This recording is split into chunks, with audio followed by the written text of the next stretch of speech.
ہمارے نبی کو کہیں طاقت کہا جا رہا ہے، کہیں یاسین کہا جا رہا ہے، کہیں مزمل کہا جا رہا ہے، کہیں مدثر کہا جا رہا ہے۔ ہمارے نبی مکے میں گئے، وہ مکہ مکرمہ بن گیا۔ ہمارے نبی مدینے میں گئے، وہ منورہ بن گیا۔ ہمارے نبی پر قرآن نازل ہوا، وہ دنیا کی سب سے عظیم کتاب بن گئی۔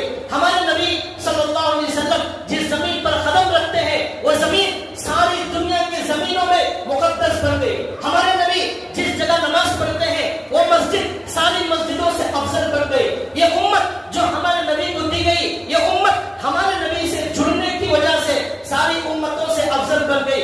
ہمارے نبی صلی اللہ علیہ وسلم کا یہ مقام ہم نے دنیا میں دیکھا، یہ ہمارے نبی کا مقام ہے۔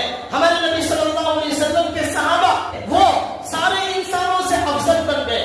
ہمارے نبی کو اللہ نے جاگنے کی حالت میں ساتوں آسمانوں پر بلایا، معراج کا سفر کرایا، فرشتوں کو بلایا، براق کو بلایا۔ ہمارے نبی کے سینے کو چاک کیا گیا، زمزم سے دھویا گیا، جنت کے پانی سے دھویا گیا، وہاں کے پتھر لا کر دھویا گیا۔ یہ ہمارے نبی کا مقام ہم نے دنیا میں سنا تھا۔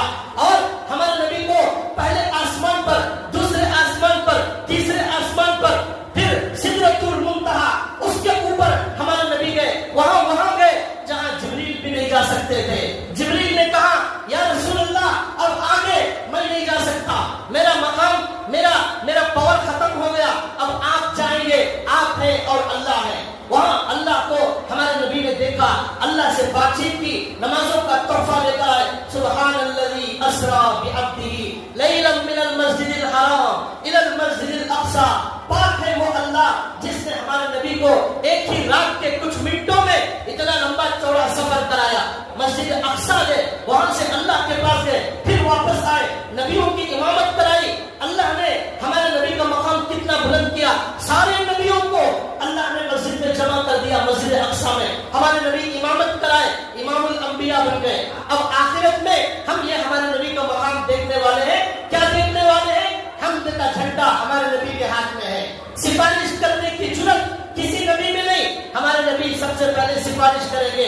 اب اللہ کہیں گے اے نبی آپ اپنی امت کو سب سے پہلے، یہ امت سب سے آخر میں آنے والی ہے، لیکن نبی کے صدقے میں سب سے پہلے جنت میں جانے والی یہ امت ہے۔ یہ ہمارے نبی کا مقام ہے۔